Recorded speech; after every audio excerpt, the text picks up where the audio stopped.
السلام علیکم، دس از Abdul Qayyum بلاگڈ Pakistan YouTube channel کے پلیٹ فارم سے۔ حضرت ربیع بنت معوذ ایک انصاری صحابیہ ہیں۔ اکثر لڑائیوں میں حضور اقدس صلی اللہ علیہ وسلم کے ساتھ شریک ہوئی ہیں۔ زخمیوں کی دوا دارو فرمایا کرتی تھیں اور مقتولین اور شہداء کی نعشیں اٹھا کر لایا کرتی تھیں۔ حضور صلی اللہ علیہ وسلم کی ہجرت سے پہلے مسلمان ہو گئی تھیں۔ ہجرت کے بعد شادی ہوئی۔ حضور اکرم صلی اللہ علیہ وسلم بھی شادی کے دن ان کے گھر تشریف لے گئے تھے۔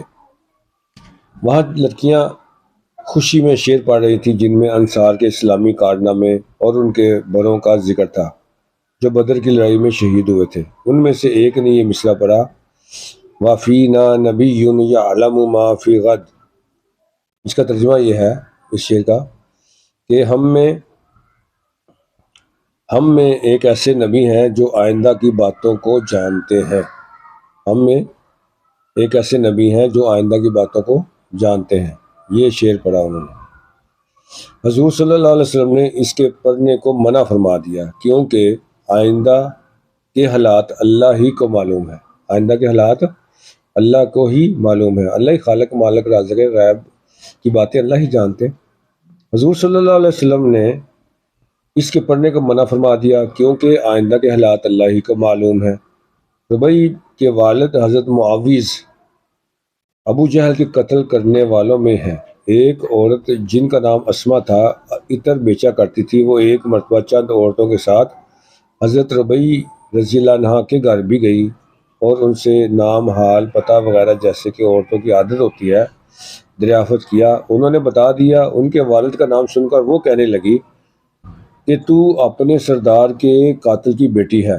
کہ تو اپنے سردار، یعنی اس نے اپنے سردار کی طرف اشارہ کیا کہ قاتل کی بیٹی ہے۔ ابو جہل چونکہ عرب کا سردار شمار کیا جاتا تھا، اس لیے اپنے سردار کا قاتل کہا۔ یہ سن کر ربیع کو غصہ آ گیا رضی اللہ عنہ۔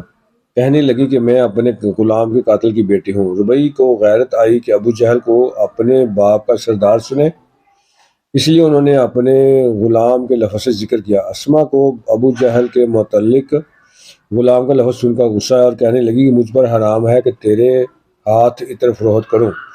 ربیع رضی اللہ عنہ نے کہا کہ مجھ پر بھی حرام ہے کہ تجھ سے عطر خریدوں۔ میں نے تیرے عطر کے سوا کسی عطر میں گندگی اور بدبو نہیں دیکھی۔ فائدہ: ربیع رضی اللہ عنہ کہتے ہیں کہ میں نے بدبو کا لفظ اس کے جلانے کو کہا تھا۔ یہ حمیت اور دینی غیرت کی بات ہے کہ دین کے اس سخت دشمن کے متعلق وہ سرداری کا لفظ نہ سن سکیں۔ آج کل دین کے بڑے سے بڑے دشمن پر بھی اس سے اونچے اونچے لفظ بولے جاتے ہیں، اور کوئی شخص اگر منع کرے تو وہ تنگ نظر بتا دیا جاتا ہے۔ نبی اکرم صلی اللہ علیہ وسلم کا ارشاد ہے کہ منافق کو سردار مت کہو، اگر وہ تمہارا سردار ہو گیا تو تم نے اپنے رب کو ناراض کیا۔ تو یہ صحابہ کرام کی دین سے محبت کا ثبوت ہے۔ ہمارے صحابہ کرام کا بڑا مقام ہے، ہمیں اللہ تعالیٰ ان کی بھی تابعداری کی توفیق عطا فرمائے۔ ہمارے صحابہ ستاروں کی مانند ہیں۔ السلام علیکم ورحمۃ اللہ وبرکاتہ۔